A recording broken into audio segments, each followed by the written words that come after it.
Hello everyone, my name is Jonathan, and this is my capstone project. Good afternoon. For my capstone project, I chose to create a promotional video of the Pennsylvania State Historical Marker Program. This popular program is celebrating its 100th anniversary this year. This video features a brief history of the marker program, and then concludes with an examination of a sample of 12 different markers related to the theme of Pittsburgh Firsts. The main reason I decided to create this video was to illustrate how the marker program teaches history to the public in small doses. Its nickname is History on a Stick. The program illustrates how the significant people, places, and events in Pennsylvania that are described on the markers encourage observers to learn more about the subject. Lastly, and perhaps most importantly, I think this video makes a very strong case for the restart of the Pennsylvania Historical Marker Program, which was paused in November 2022 due to a supply chain issue. Today, there are over 2,500 historical markers in Pennsylvania and 350 markers in the Pittsburgh area alone. I ended up choosing 12 markers, all of which reflect the theme of Pittsburgh Firsts. Wait, did I read that? These include inventions, events, and people who made history for their achievements.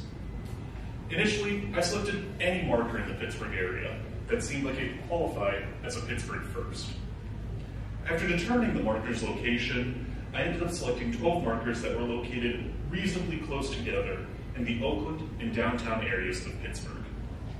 The idea was that a viewer would have a reasonably short drive from one marker to the next, and eventually be able to see all 12 markers in a single day. The process of creating the video began with creating a map and identifying the location of each marker on it.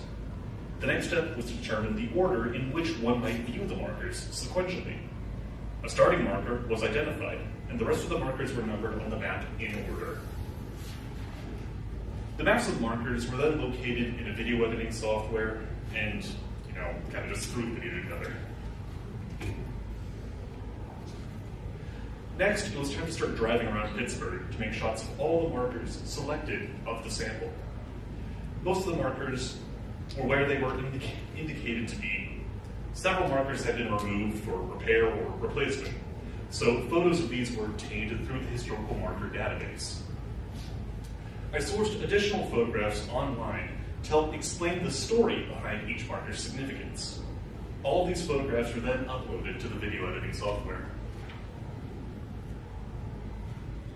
Next, I researched the historical event, invention, or individual, and wrote the audio scripts.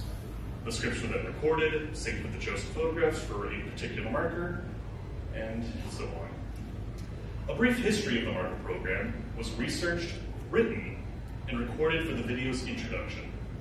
Quick views of a variety of markers were used as the video for the introduction segment. The audio track was synced with the selected photos. Lastly, I chose some free licensed music, inserted it as the music track for the video, and set it to run on a continuous loop during the duration of the video. With over 350 historical markers in the Pittsburgh area alone, it was necessary to create a theme to guide the selection of markers to include in the video sample. As indicated previously, the theme chosen was Pittsburgh Firsts.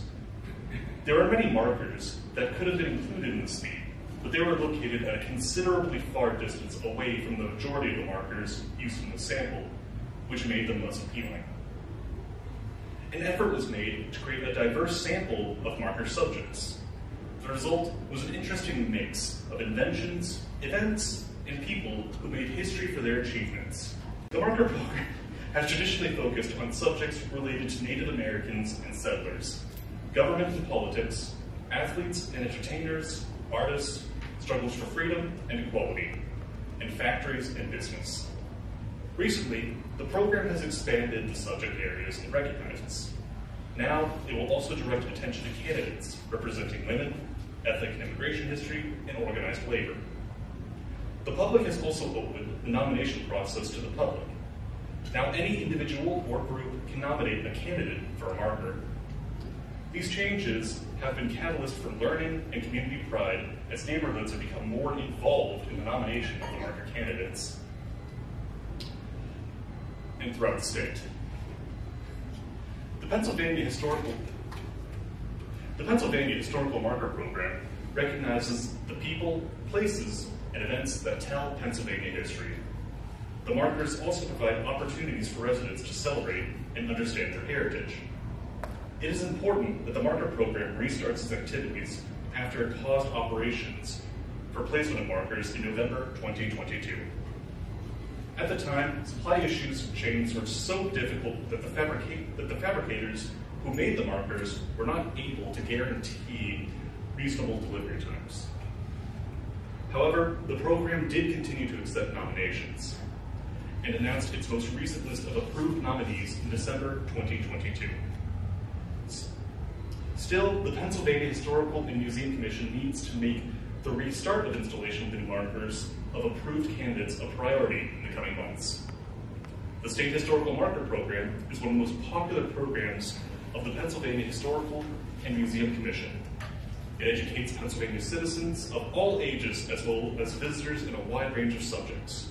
As residents and visitors travel the state streets and highways of Pennsylvania, this program delivers, as its nickname indicates, history on a stick. Here's a list of historical markers that I chose to include in my video. The last two markers indicated were my personal favorites. The markers indicated in red are included in the video clip, which will be shown next. Now, roll the video clip, which features a few of the markers. The first drive-in filling station was built in Pittsburgh in 1913 by a company named Gulf Refining Company. By 1913, a lot of people owned cars, and they were driving them often. When they needed to buy gas, there was no place to fill up their car, and trucks. That was easy to get to. The first drive-in filling station was built on Baum Boulevard, in what is now East Liberty. It was very popular from the beginning and was always busy. It was torn down a long time ago, but photographs like this one here show a steady stream of Pittsburghers coming in to refill their cars and trucks. Today, you don't have to drive very far before you see a gas station. It is hard to imagine that they all began with a little refueling station on Baum Boulevard more than 100 years ago. The U.S. Allegheny Arsenal sat on 34 acres running from Penn Avenue to the Allegheny River. The arsenal made ammunition for the Union troops during the Civil War. It was a busy operation. About 156 women and a few boys were able to make 128,000 rifle cartridges a day here. On September 17, 1862, a young man was delivering wooden barrels of gunpowder to the arsenal. The barrels of gunpowder were loaded in a horse-drawn wagon, which was driven over a new road made of stone. Suddenly, an unexpected spark from an iron horseshoe on one of the horse's hooves against the stone road caused a flash of fire. 3 explosions followed immediately, and 78 people were killed instantly. It was the deadliest industrial accident in Pittsburgh history, and it was also the Civil War's worst civilian disaster. During 1952, a disease terrified the nation and caused panic everywhere. The disease was called polio, and in a lot of ways, the fear of getting it was almost as terrible as having it. Polio was a nightmare for America. It affected almost 58,000 people. Most of the victims were children and young adults. People with the severest cases of polio became permanently crippled and had to walk using crutches for the rest of their lives. Until recently, the worldwide COVID pandemic, it was hard to imagine or exaggerate the terror that polio caused for America.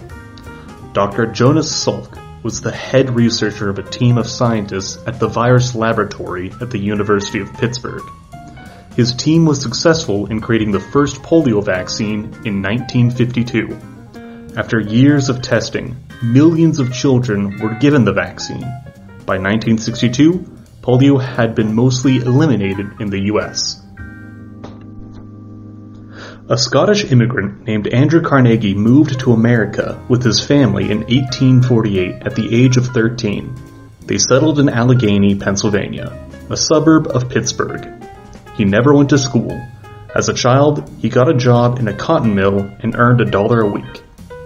Next, he became a messenger in a telegraph office and advanced until he became a telegraph operator. Eventually, he became the private secretary to the president of the Pennsylvania Railroad. He saved his money and bought stock in a sleeping car company. Then, he got involved in the iron business and won contracts to replace old wooden bridges with iron. In 1873, he decided to concentrate on making steel. He started buying companies that were involved in the steelmaking process and ended up dominating the market using vertical consolidation. Andrew Carnegie believed that rich people should give their money away thoughtfully rather than just leave it for their children after they died. He even wrote a book explaining his ideas called The Gospel of Wealth. He decided to give away more than $350 million to build 2,800 libraries in the US and other English-speaking countries. He also gave the money to build what are now Carnegie Mellon University, the Carnegie Library, and the 4 Carnegie Museums of Pittsburgh, which are the Museum of Art and Natural History, the Carnegie Science Center, and more recently, the Andy Warhol Museum, which is the largest museum in North America, dedicated to a single artist. Because he could not give away all his money during his lifetime, Carnegie created the Carnegie Foundation to continue his program of giving. There are hundreds of markers all across Pennsylvania. Actually, more than 2,500 of them. It's hard to single out a favorite marker among so many, but 2 of my favorites are actually located very close to each other. One marker celebrates a dessert whose birthplace is the same town as the famous subject of the other marker. They are both located in Latrobe, Pennsylvania. One marker celebrates Fred Rogers, the creator, composer, host, and puppeteer of the award-winning TV show Mr. Rogers' Neighborhood. The other marker commemorates the creation of the banana split. Born in Latrobe, Pennsylvania, Fred Rogers was an ordained minister who used his incredible musical talent to create a children's television show that focused on kindness, learning, friendship, and compassion. He was presented with the Presidential Medal of Freedom in recognition of his outstanding work in children's media and his years of nurturing and inspiring millions of children with thoughtful, encouraging television programming. And the banana split was born here too. In 1904, the first documented creation of a banana split was made by an apprentice pharmacist named David Stickler in Latrobe Tassel Pharmacy. Bananas had quickly gained favor with Americans after they became widely available in the late 1800s, and Stickler's creation capitalized on that popularity. He cut them lengthwise and served them with 3 different flavors of ice cream, usually chocolate, vanilla, and strawberry, with whipped cream and a cherry on top. Near the marker's location, which is on the street corner where the pharmacy once stood, is an enormous, larger-than-life monument of a banana split, served in its familiar boat-shaped dish.